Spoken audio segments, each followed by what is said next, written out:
Alors, entrevue avec Dylan Saint-Don, un nouveau porte-couleur des Pionniers de Rimouski en football collégial. Alors, Dylan, premièrement, peut-être me parler de tes 24 premières heures, ton premier contact avec Rimouski jusqu'ici. Comment ça s'est passé? Ah, très bon, tout le monde est gentil, c'est beau ici. OK. OK. Et là, pourquoi finalement, tu as choisi Rimouski? Tu aurais pu aller à l'Université du Manitoba. Tu avais les Pionniers de Rimouski qui t'avaient approché. Alors, qu'est-ce qui fait que tu as choisi l'option de jouer collégial à Rimouski? Juste pour une autre expérience. Je voulais sortir de Manitoba, mais ma famille me supportait, alors je voulais faire quelque chose de différent. OK. Parce que tu avais une option intéressante au Manitoba qui était d'aller à l'université pour débuter des cours en médecine. C'est bien ça? Donc, ça, tu mets ça en attente, en une pause. Ça va être pour plus tard, la médecine? Oui. OK. Toi, tu parles bien français. Tu as fréquenté l'école francophone là-bas? Oui. Pourquoi? C'est un choix que tu avais fait?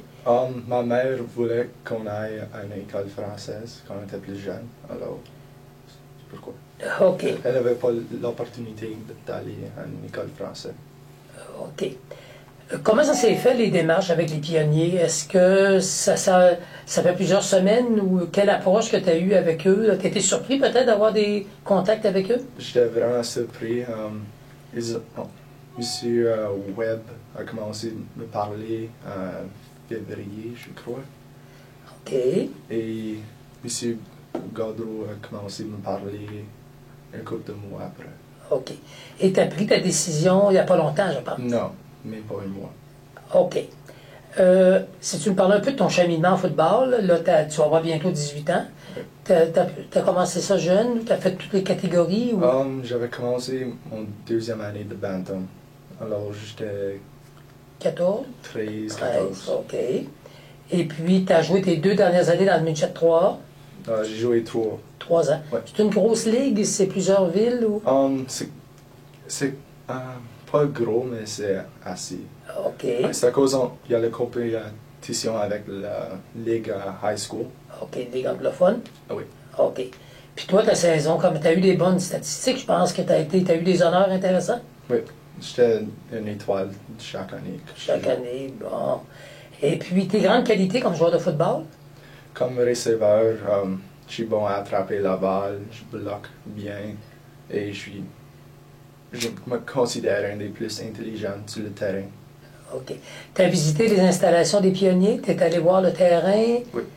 Comment ça se compare-tu avec ce que tu as au Manitoba? C'est bien? Ou, Oh, c'est bien plus supérieur ici. OK. Tu es allé voir le vestiaire? Tu as visité le vestiaire? OK. Je me tourne vers Paulin Gaudreau. Paulin, qui est recruteur en chef des pionniers.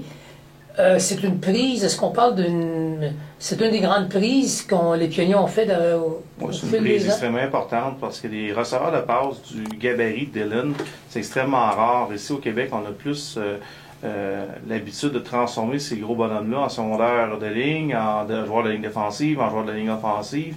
Dans l'Ouest canadien, on a une mentalité différente. Ils veulent des grands receveurs de passe, puis ils prennent des grands garçons comme Dylan, puis ils développent comme receveurs. Donc pour nous, une cible comme Dylan, on n'avait pas ça dans notre équipe. Et puis... c'est une denrée rare au niveau collégial au Québec aussi. Extrêmement rare, effectivement. Même au niveau 3A, on Oui, cherche des gars comme ça. Oui. OK. Et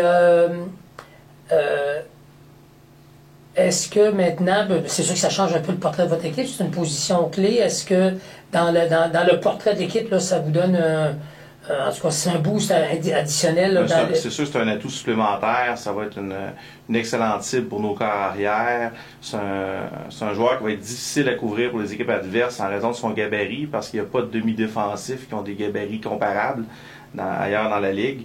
Donc, on s'attend vraiment à des belles choses de Dylan. Nous, on a eu la chance de le voir jouer sur vidéo. Et puis, ses performances étaient vraiment impressionnantes au niveau midget. Puis, si on revenait un peu sur les démarches, hein, ça n'a pas été... Quand on vise un gars de ce calibre, les chances de réussite sont... On peut en essayer plusieurs pour en avoir un.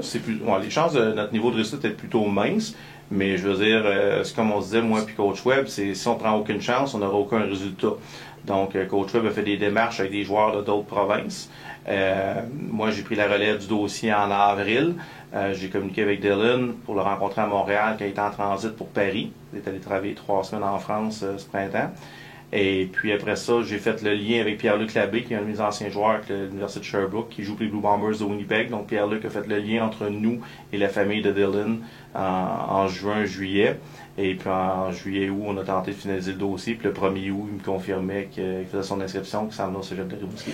Et je suppose, Dylan, quand j'écoute Paulin, que tu as dû être assez impressionné de voir tous les efforts que les pionniers ont fait, dans le sens que ça a pu t'influencer dans la décision, parce qu'ils ont, je comprends bien, ils ont pris des grands moyens, comme on dit, pour te convaincre. Oui. OK. Donc, en terminant peut-être là, un aperçu de ce que les amateurs de football du coin, on aura une équipe intéressante à voir jouer. Moi, je pense qu'on va avoir une équipe spectaculaire. On a augmenté de beaucoup le niveau des qualités athlétiques de nos joueurs, spécialement en offensive. On avait comme objectif de renforcer la ligne tertiaire à la fin de la saison, c'est ce qui est mission accomplie. On voulait également renforcer notre ligne à l'attaque. On n'était pas pleinement satisfait du travail des joueurs que nous avions au camp de sélection au mois de mai. On a ajouté 5 nouveaux joueurs de ligne à l'attaque cet été. On a vraiment hâte d'évaluer les joueurs là, sur le terrain là, à compter de samedi matin pour voir le fruit de notre travail là, finalement sur le terrain. Paulin Gaudreau, merci beaucoup. Dylan, bienvenue et bonne chance avec les pionniers. Merci. Bon, merci.